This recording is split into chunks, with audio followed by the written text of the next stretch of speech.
आज ध्वनि माध्यम से यह महाग्रंथ आपके साथ बातें करेगा, फलप्रद प्रतिबोध एवं सत्संग का पावन वायुमंडल रचेगा। मनुष्य जीवन का अंतिम ध्येय तो मुक्ति को ही पाना है। यह सीडी सुनकर अपने जीवन में व्यवहार की उलझनों का वैज्ञानिक समाधान पाकर अपना अंतिम ध्येय सिद्ध करने के लिए सजीवन मूर्ति यानी प्रत्यक्ष ज्ञानी पुरुष की प्राप्ति की झंखना प्रबल हो जाए, ऐसी मंगल कामना के साथ अक्रम विज्ञानी परम पूज्य दादा भगवान को हृदय से प्रार्थना करते हुए यह सीडी आपको अभेद भाव से समर्पित करते हैं।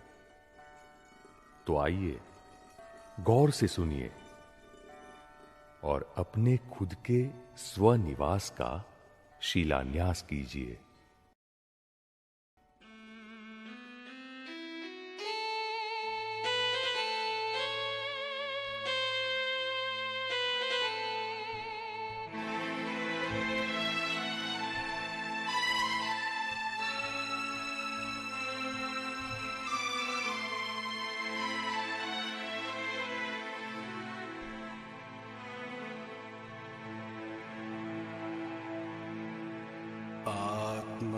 स्वरूपे जे आत्मस्वरूपे जे स्पंदवया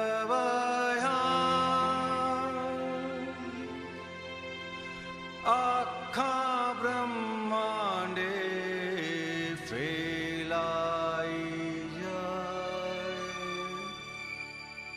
क्षेत्र रूपे जे कार्य थया सीमित सीमाड़े पर जो देखाय।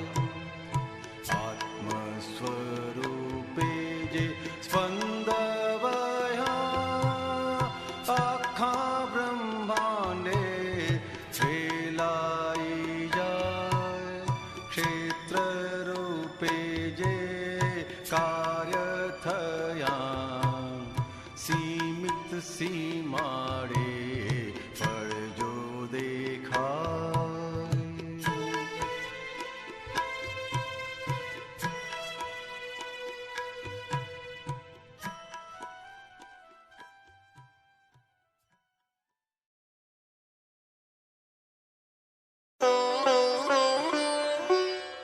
चैप्टर 9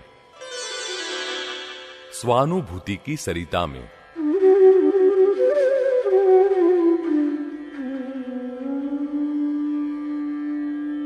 सन 1978 में हमारे मित्र श्री जीतू भाई हमें रास्ते में मिले और शिकायत करने लगे, आजकल तुम दिखाई नहीं देते हो, पहले तो नियमित रूप से मिलने आते थे। मैंने कहा, हमें एक ज्ञानी पुरुष मिल गए हैं, अतः उनके संपर्क में रहते हैं। मित्र ने हमारी बात को बीच में ही काटते हुए कहा, हमारे धर्म में सब कुछ समाया हुआ है, दूसरी जगह बेकार में मुंह मारने की क्या जरूरत है। बाहर तो सब मिथ्यात्व ही है, पर धर्म भयावह है। मैंने उन्हें प्रेम से कहा, मैं तुम्हें उनकी कुछ किताबें दूंगा, उन्हें पढ़ना। अगर तुम और भी कुछ जानना चाहो तो ज्ञानी पुरुष जब अहमदाबाद पधारेंगे तब मैं तुम्हें उनसे मिलवाने ले जाऊंगा। उस पर जीतू भाई ने कहा, हमारे जैन शास्त्रों में सब कुछ दिया हुआ ही है ना, मुझे नई किताबें नहीं पढ़नी, मेरा ज्ञान संपूर्ण सही है, मुझे अब किसी से मिलने की जरूरत नहीं है, और मेरी मानो तो तुम भी बाहर भटकना बंद कर दो। यह सुनकर मुझसे रहा नहीं गया और बीच में ही मैं बोल पड़ा, ठहरिए जीतू भाई, ठहरिए, कोई भी अभिप्राय बांधने से पहले जरा सोचिए तो सही। आपने जिन इंसान को देखा नहीं, सुना नहीं, जिनका साहित्य भी पढ़ा नहीं, उनके बारे में सही या गलत कोई भी अभिप्राय आप कैसे दे सकते हैं? कुछ अरसे में आप संसार त्यागने वाले हैं। उस वक्त ऐसे अभिप्राय आत्मघातक सिद्ध होंगे। ज्ञानी पुरुष को समझे बिना ही अज्ञानी मिथ्यात्वी कहने में बड़ी जोखिमदारी है। ऐसा कहने से आपको बहुत बड़े अंतराय कर्म बंधते हैं और फलस्वरूप किसी भी काल में प्रत्यक्ष ज्ञानी का मिलना मुश्किल हो जाएगा। वैसे देखा जाए तो सामान्य से सामान्य मनुष्य के बारे में भी कुछ कहने में जोखिमदारी है। उसमें भी ऐसे महान पुरुष जिनके चारित्र बल के कारण समाज के कई लोग उन्हें पूरी श्रद्धा से अनुसरण करते हैं, उनके बारे में कुछ भी बोलना अत्यंत जोखिम कारक है। यह सुनकर जीतू भाई स्तब्ध रह गए और बोले, मैं तुम्हारी बात से सहमत हूं, पर कल रात तुम्हें मेरे साथ एक महान आचार्य के पास आना पड़ेगा। उनसे तुम्हारा ब्रेन वॉश करवाकर तुम्हारी गाड़ी भगवान के मूल मार्ग की पटरी पर चढ़ानी है। मैंने कहा, हमें आचार्य श्री के पास आने में कोई ऐतराज नहीं है, बल्कि हमें जो कुछ प्राप्त हुआ है उसकी शास्त्रों के तौर पर कसौटी भी हो जाएगी। रात को हम हमारे बड़े भाई श्री जयमेश भाई के साथ जीतू भाई को लेकर आचार्य श्री के पास पहुंचे। जीतू भाई ने हमारा परिचय करवाया और कहा, हमारे मित्र की गाड़ी पटरी पर से उतर गई है, अतः आप इन्हें सही रास्ता बताइए। आचार्य श्री ने हमसे पूछा, तुम पाप से डरते हो? हमने कहा, ये संस्कार तो हमें बचपन में ही प्राप्त हुए हैं। उन्होंने आगे पूछा, तुम अपने जीवन में बार बार गुरु क्यों बदलते हो? अभी तुम जहां जाते हो वहां तुम्हें क्या अनुभव हुआ? पहले जिनके संपर्क में थे वहां तुम्हें क्या फायदा हुआ? पुराने संपर्क छोड़कर नए संपर्क क्यों किए? बहुत ही विनय पूर्वक हमने कहा, आचार्य श्री, हमें तो सभी से कुछ न कुछ प्राप्त हुआ ही है और उसी बल पर हम आगे भी बढ़े हैं। फिर भी हमें लगातार यह महसूस हो रहा है कि अब भी कुछ कमी है, अब भी कुछ जानना बाकी है। वह जानने की, पाने की जिज्ञासा, मुमुक्षुता की वजह से हमें सामने से स्वयं ही नए नए संपर्क प्राप्त होते रहे हैं। हम किसी को छोड़कर या झगड़ा करके न तो अलग हुए हैं और न ही नए संपर्क ढूंढने के लिए यहां वहां भटके हैं। हम तो जिनके भी संपर्क में आए हैं उनके प्रति सिंसियर रहे हैं, उनकी सेवा व विनय किया है। इतना ही नहीं, बल्कि उनके द्वारा बताई गई आराधना का अनन्य भाव से आराधन अनुसरण किया है और कर भी रहे हैं।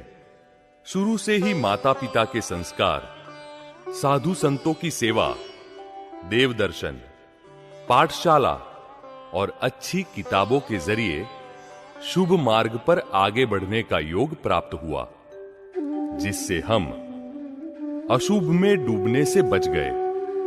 चोरी, झूठ, हिंसा, व्यसन आदि बुराइयों से हमारा रक्षण हुआ। फलस्वरूप हमें तमाम विपरीत परिस्थितियों में भी उनका मुकाबला करने की, टिके रहने की शक्ति प्राप्त हुई।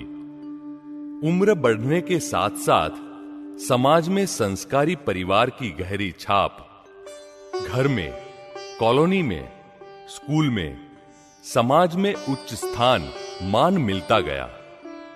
पाठशाला में इम्तिहान हो या धार्मिक परीक्षा हो, सभी में अव्वल स्थान मिलने लगा।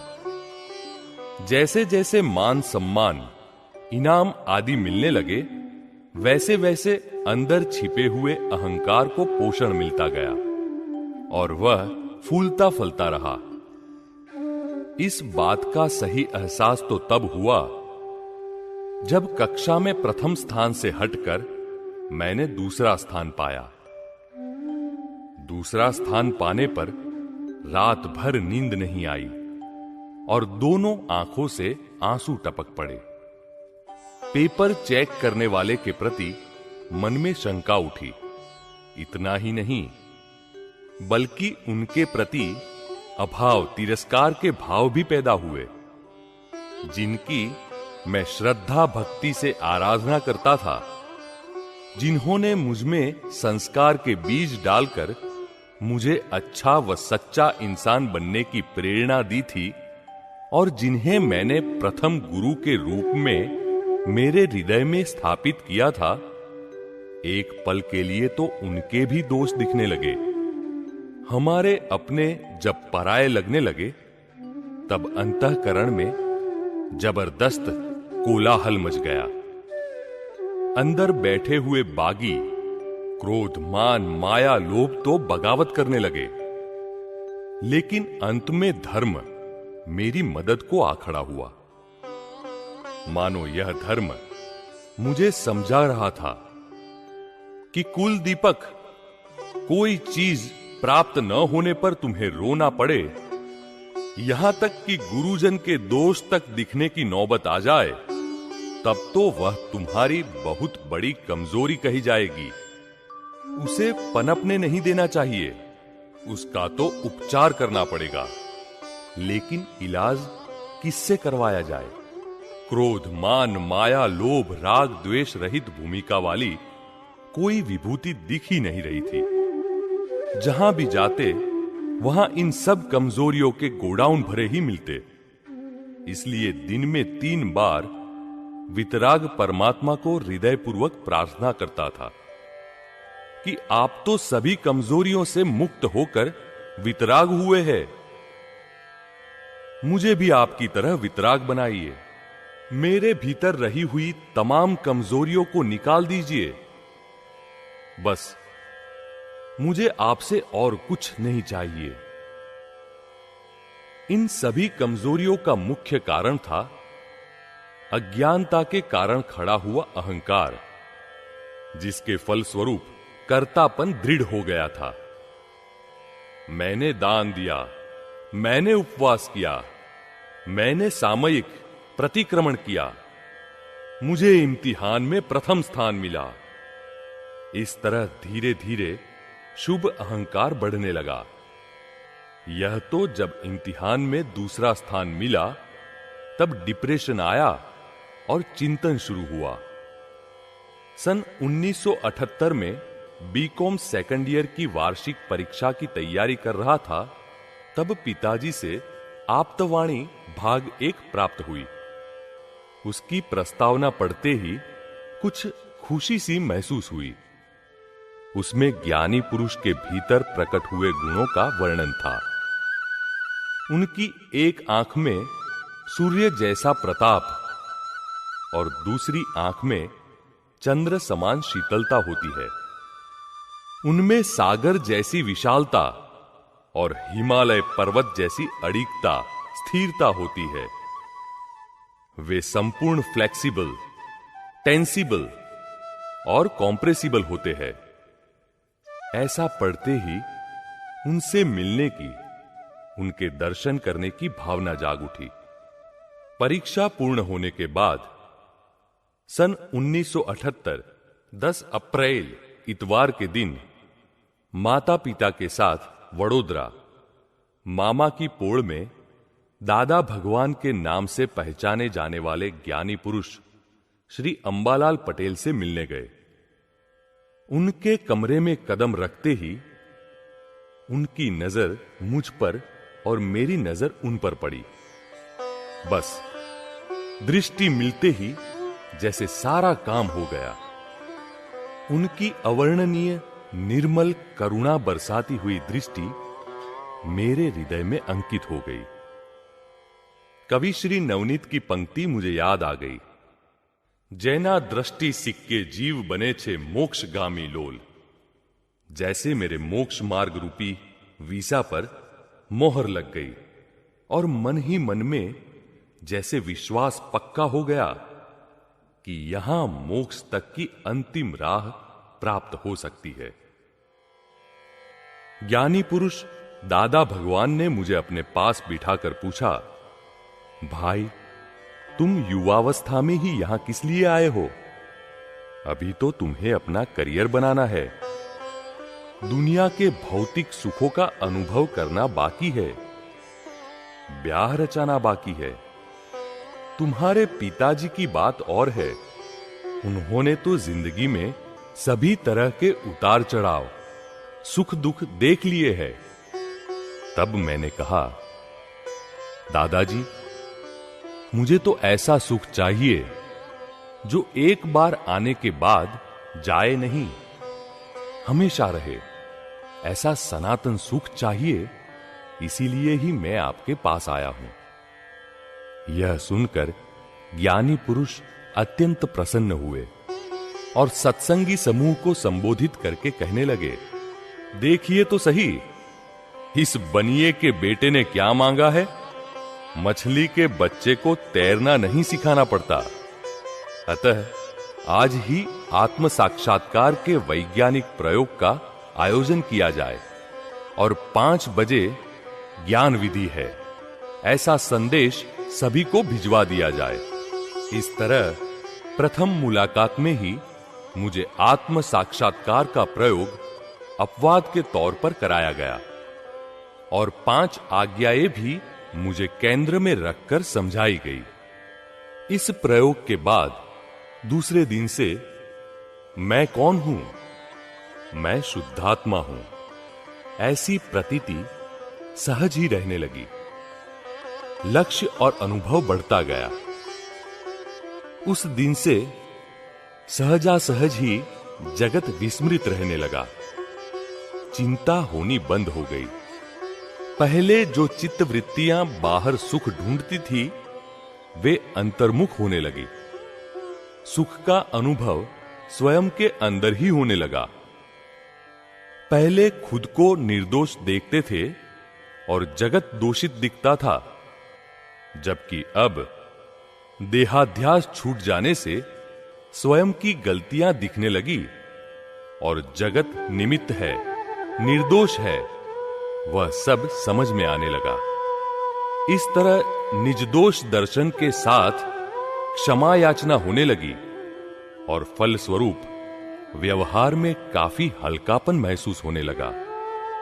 जैसे जलेबी खा लेने के बाद चाय फीकी लगती है, ठीक वैसे ही आत्मा का सुख चखने के बाद तमाम भौतिक सुख फीके लगने लगे। जीवन में से कटुता, कठोरता कम होने लगी और मृदुता, ऋजुता आने लगी। हिंसक भाव और वैर वृत्ति निर्मूल हो गए। अब एक ही भावना रहती है कि जो परम सुख मैंने पाया है, वही सुख समस्त जगत को प्राप्त हो और उसका मैं निमित्त बन पाऊं। यह सुनकर आचार्य श्री स्तब्ध रह गए और बोले, यह तो अद्भुत दशा कहलाती है। शास्त्र में इस दशा को क्षायक संकित कहते हैं। अतः ये दोनों भाई सही मार्ग पर ही आगे बढ़ रहे हैं। ऐसा सर्टिफिकेट आचार्य श्री से मिलने से ज्ञानी पुरुष के प्रति अहोभाव और अनन्य भाव में और भी बढ़ावा हो गया।